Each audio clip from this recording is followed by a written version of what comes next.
वरीचा भात कसा करायचा ते सांगणार आहे। हे वजनीप्रमाणे 125 ग्रॅम म्हणजे 10 बार होईल एवढी वरी घेतलेली आहे मी। आता याला प्रथम आपल्याला भाजून घ्यायचं आहे।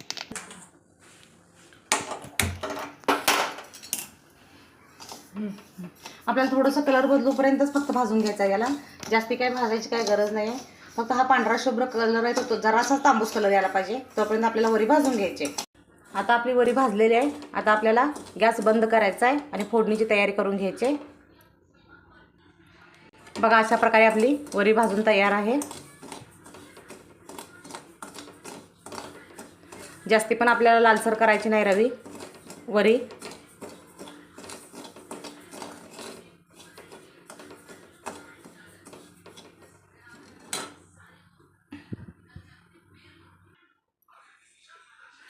आपल्याला फोडणीसाठी साहित्य लागणार आहे। हे 6 ते 7 मिरच्या घेतलेल्या आहेत मी, एक बटाटा घेतलेला आहे मध्यम आकाराचा चिरून, एक टमाटर घेतलेला आहे, एक 5 ते 6 कढीपत्त्याची पानं घेतलेली आहेत आणि थोडीशी कोथिंबीर घेतलेली आहे। टोमॅटो हे ऑप्शनलसाठी आहे, उपवासासाठी टोमॅटो चालत नाही। त्यामुळे तुम्हाला मी नाश्त्यासाठी करत आहे वरी, उपवासासाठी करत असला तर टोमॅटो तुम्ही अजिबात वापरू नकासा। कोथिंबीर पण वापरू नकासा, कोथिंबीर पण ऑप्शनलसाठी आहे। आता आपल्याला हे मिरची टोमॅटो मिक्सरला बारीक करून घ्यायचं आहे। आपल्याला थोडंसं यामध्ये शेंगदाणे पण घालायचे आहेत।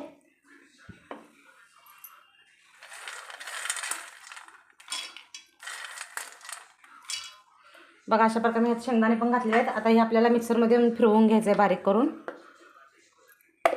बघा आता अशा प्रकारे हे आपलं मिक्सरला बारीक करून घेतलेलं आहे। शेंगदाणे भाजलेले, 5 ते 6 हिरवी मिरची आणि एक टोमॅटो हे मी बारीक करून घेतलेलं आहे। आता आपल्याला वरीला फोडणी द्यायची आहे। कुकरमध्ये वरीला फोडणी देणार आहे। फोडणीसाठी तेल वापरले पहिला मी,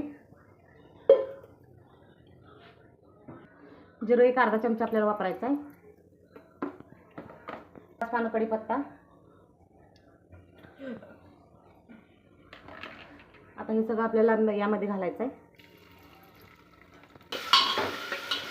आपल्याला याला चांगलं लालसर उसर जरा भाजून घ्यायचं आहे, मिरच्या वगैरे निघत ना। ही वरी मी अशा प्रकारे भाजून घेतलेली आहे। आता आपल्याला ढंडाळून घ्यायचं आहे। ढंडाळून घ्यायचं म्हणजे यामध्ये खडं वगैरे असेल तर आपल्याला निवडता व्यवस्थित येत नाही, कारण एकदम बारीक असते हे, यामध्ये बारीक रेती असत्या। त्यामुळे मी ढंडाळायचं कसं हे तुम्हाला दाखवते प्रथम। बघा हे अशा प्रकारे आपल्याला करायचं आहे। फक्त पुढचं येते, खाली राहत्या त्यामध्ये खर असत्या। हे बघा हे अशा प्रकारे, हे बघा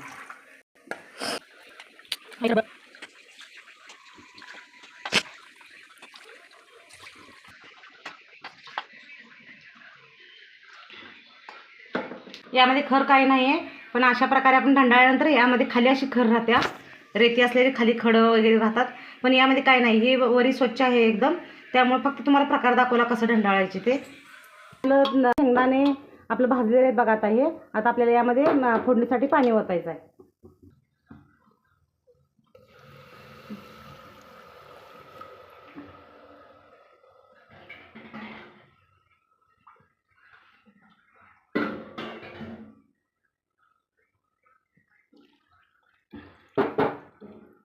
आता थोडीशी वरून आपल्याला कोथिंबीर घालायची आहे। एक 10 बार वरीला एक फुलपात्र 1.5 फुलपात्र पाणी वापरायचं। मी हा बटाटा चिरून घेतला, बटाटा पण घालत आहे यामध्ये। बटाटा चिरून घेतला होता मी, हा बटाटा पण यामध्ये घालत आहे। आता थोडं चवीनुसार मीठ घालायचं आहे।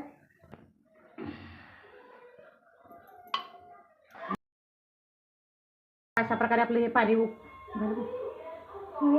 बघा आता अशा प्रकारे आपलं हे पाण्याला उकळी आलेली आहे फोडणीला। आता आपल्याला यामध्ये वरी घालायची आहे। आता वरून याच्यात कोथिंबीर घालणार आहे। कोथिंबीर ऑप्शनलसाठी आहे, उपवासासाठी कोथिंबीर चालत नाही, त्यामुळे तुम्ही वापरू नकासा। आता आपल्याला जर कुकर लगेच उघडायचं असेल तर तुम्ही 4 शिट्ट्या द्या, आणि कुकर जर लगेच उघडायचा नसेल, एक अर्धा तास जर कुकर ठेवायचा असेल तर फक्त 2 शिट्ट्या द्या।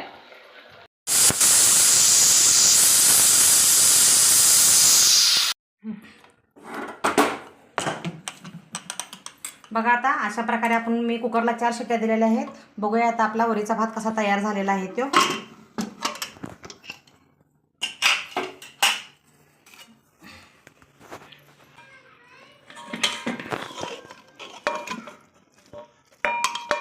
बघा अशा प्रकारे आपला वरीचा भात तयार झालेला आहे। एकदम हेल्दी आणि पौष्टिक आहे खाण्यासाठी.